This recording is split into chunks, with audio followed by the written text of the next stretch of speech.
RTC బస్సులో free ప్రయాణం bore అనుకున్నారో ఏమో ఈ అక్కలు.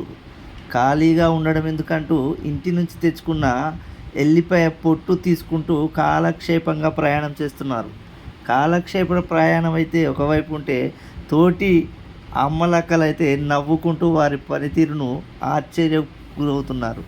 ఏది ఏమైనప్పటికీ వరంగల్ నుంచి సిద్దిపేటకు వెళ్ళే దారిలో ఇద్దరు అక్కలు చూడండి, ప్రశాంతంగా తమ పనులు తాము చేసుకుంటూ ప్రయాణం చేసుకుంటూ ఎల్లిపాయ పొట్టును ఒలుచుకుంటున్నారు.